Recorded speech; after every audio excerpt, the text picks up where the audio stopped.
When I stepped onto the rooftop, the air felt too still and naturally hushed, like even the breeze knew not to speak. There was music, yes, slow, tasteful jazz humming through hidden speakers and the gentle clink of cutlery against fine china. But it all felt distant, muted. At the far end of the terrace, beneath a row of softly flickering candles, sat for men at an elegantly set table, her father, her brother, and two strangers in suits so sharp they looked carved from stone. My wife was there too, laughing in a way that didn't sound like her, not anymore. Then her gaze found me, and the laughter died. There were 5 chairs, 5 glasses of wine, 5 buttered lobster tails, but not a single place set for me. Her father's smirk barely moved, but I caught it, precise and deliberate, like everything he did. "This place might be a little too refined for you," he said, swirling his drink as he looked out toward the city skyline. "Maybe a corner bar suits you better." I smiled, slow, calm, steady. "Is that so?" I said, then turned to the waiter with quiet composure and asked for the owner.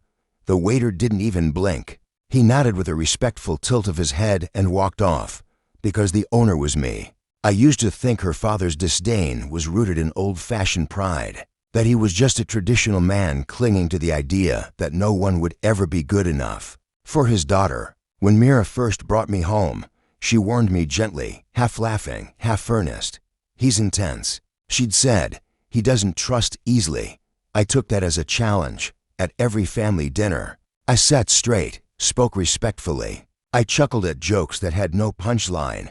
I wore tailored suits I couldn't afford. I bit my tongue when thinly veiled insults were dropped like polished daggers. I thought I was winning him over, earning my place one silent victory at a time. When we got married, he didn't give a cent toward the wedding, but he walked her down the aisle like he was handing over a priceless heirloom. At the reception, he raised a glass, toasted his daughter, and didn't even acknowledge me standing beside her. I told myself it didn't matter. Love has a strange way of making you excuse what you shouldn't. But cracks formed slowly. Hairline fractures you can't see until everything begins to split. Clients I'd brought into their family business began delaying payments for vague, shifting reasons. Important documents vanished from shared folders. Mira's focus at work began to fray, her voice clipped in meetings.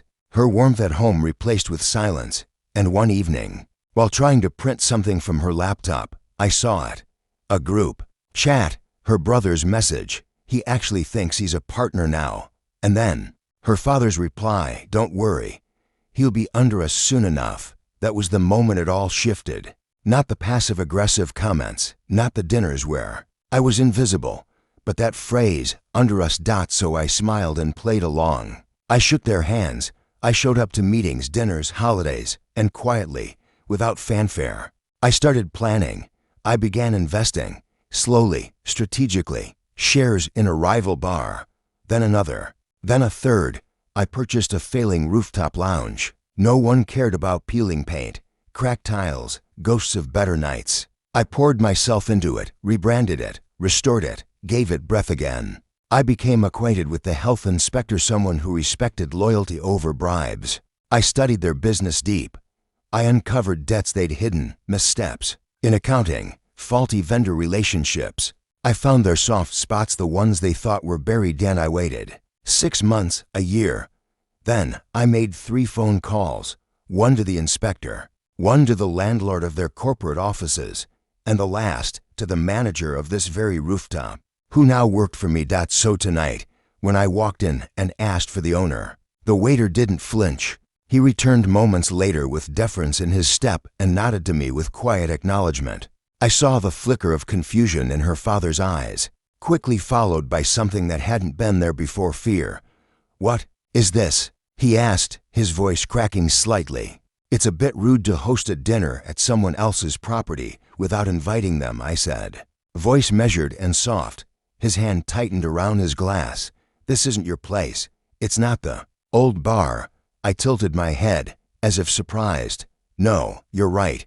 It's not. I bought this place last month, gave it a facelift. I suppose your assistant forgot to mention the change in ownership." His glass hit the table a little too hard. A brittle sound.